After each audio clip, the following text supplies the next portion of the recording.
Magandang araw sa inyong lahat. Welcome sa ating podcast na Worship 101 with Ate Tina. Ako si Ate Tina at sa episode na ito, pag-uusapan natin ang mga mahalagang tips para sa mga bagong worship song leaders.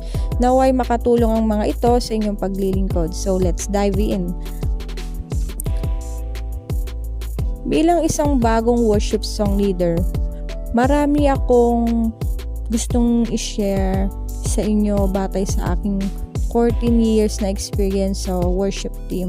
So, nung una, naging backup singer muna ako tuwing linggo at song leader naman tuwing youth service. So, marami akong natutunan sa aking journey at ngayon nais ko naman itong i-share sa inyo itong 5 mahalagang tips na ito at madaragdagan pa po ito. So, ito ang una. So, ang una nating dapat gawin is kailangan mong makipag-ugnayan o makakonect sa mga musician. So, mahalaga ang pagkakaisa at coordination ng singer at mga musician.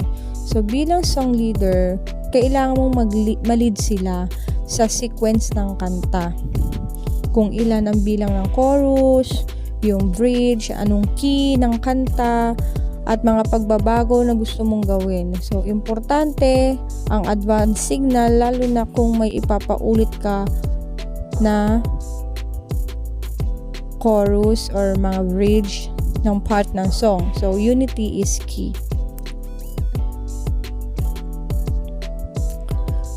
Pangalawa, stick sa kung ano ang napagkasunduan sa rehearsal. So, kung ano ang na-rehearse, yun din dapat ang gawin sa stage. Iwasang magbago bigla ng sequence. Kung may ipapaulit kang part, siguraduhin tapos na ang isang sequence bago ka magpaulit. Halimbawa, matapos ang isang praise song sequence, yung isang sequence ng kanta, pwede kang mag-exhort bago mag-sign na uulitin ang bridge to chorus. Short exhortation lang. And then, papasok ka ng bridge or ng chorus kahit saan. O kaya, bridge to chorus. So, pwede mo silang sabihan na bigyan ka ng background music for every short exhortation mo. Pwede namang hindi kasi minsan alam na ng mga musician yan. So, yun po, kailangan talaga na kung ano yung mga nakapagkasunduan sa rehearsal, yun yung mangyari. And yun nga, pagka gusto natin mag-ulit ng mga sequence natin, mag-signal po tayo at tapusin muna natin ang isang sequence ng kanta bago tayo magpaulit ng bridge or ng chorus. So, pangatlo, gamitin ang hand signal. So, kung wala kayong mga music director, ang hand signal ang magsisilbing communication tool mo sa buong team. So, importante ito para maiwasan yung kalituhan at masiguradong smooth ang transition ng bawat kanta. And sa pag-hand signal, dapat advance ka mag-hand signal, hindi yung pagpasok agad ng kanta. So, kailangan medyo advance ka mag-hand signal sa kanila para makabuelo naman sila sa pag-transition sa kanta. And pang-apat, kabisaduhin ang lyrics at sequence ng mga kanta.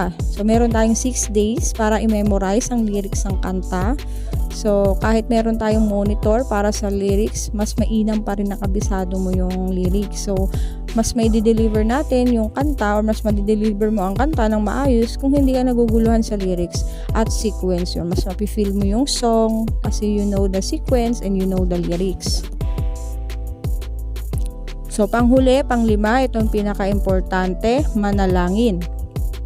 So, hilingin ang gabay ng Holy Spirit. Importante yan.